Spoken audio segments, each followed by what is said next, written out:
Now what I've learnt is, it is in the right spot here. What I've learnt is, this is a Detroit injector in the Detroit book, this rack sticks in, and that's when you get the runaway, this here. The rack sticks in on that rack.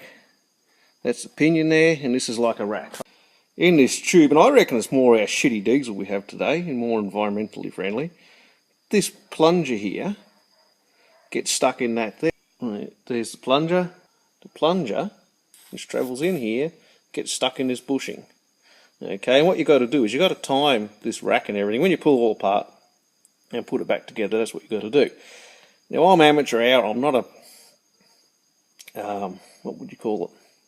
A diesel shop. So it's very amateur hour here. It's not spotlessly clean like it should be when you're dealing with injectors. So don't anyone else do what I do. Unless, of course, you're a rough bugger like me. So I pulled it apart, and I found that, once again, the plunger here, this here plunger, is stuck inside this bit of the body, inside the bushing. Here, this is the bushing on the plunger, and if you can see, that's what gets stuck on there. And because it gets stuck, it won't allow it to turn around, which won't allow it to work properly, and hence is the problem. And this here, this flat spot here, this plunger drives up and down, and that flat spot fits into this little wheel. Therefore, it's got a flat spot on it, and that's got to be timed with the rack when you put it all back together.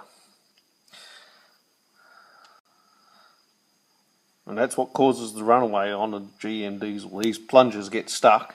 Everyone just pushes the rack in and it'll be right. But what happens is this is still gunked up in here, and there's nothing to make that go in. You've only freed it up on the one spot. You haven't, so you free it up so it can turn and a rack can go in and out. Then the injector pushes down and it's stuck again. And that's what happens. So you might have one that's down and it's completely free, but on cylinder number 8, it's all the way up, and when the camshaft pushes the rocker and pushes that down, it gets stuck, and then you've got a runaway problem. Now if you look here, there's my pinky here, you'll see there's 2 little dots punched into the key. Get that back on the job again. 2 little dots punched into the key. And if you have a look on the pinion part of it, this here, when you put it back in, has to be timed. So that if you were to look at it, the 2 rack dots go around the 1 pinion dot. Now this is pretty small because somewhere here, there's my finger beside it. Lucky it's steady.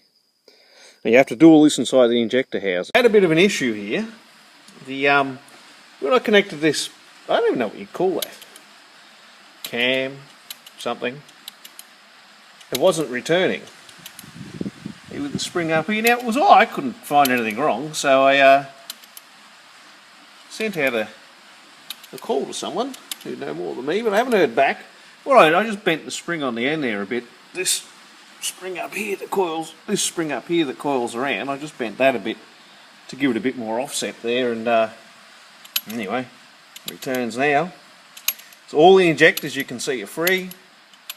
If you go along, now let's get up here. You can see that they're all free, which is what you want. Otherwise it'll rev its head off. Now I've been wrestling with this rocker cover for half an hour trying to get it on, and I'm wondering, this brass fitting I soldered in there, because it won't just go across far enough, and I'm wondering if that's the problem. I'll cut some off. Nut behind the wheel again maybe. This is the inlet manifold off the 671. Now, this is how long ago it is since I've worked on it. Detroit's have got to have a emergency cut-off flap to block the air, and I was positive in my mind that this didn't have one. Absolutely positive. I was actually 100% Sure, it didn't have one. I don't know why I thought that. And normally they're pressed in, the flaps, and they but this is cast. This is how old this thing is. It's cast. Look at that. I've never seen one before. So I pull all the silencer and that off there, and I looked at it and I thought, well, that's going to be seized for sure. I put some diesel on it, give it a bit of a tweak, and there you go. How good's that? How good is that? That's it. A bit of diesel, a bit of a tweak with the shifter, and she's free as a dicky bird. I just can't believe that.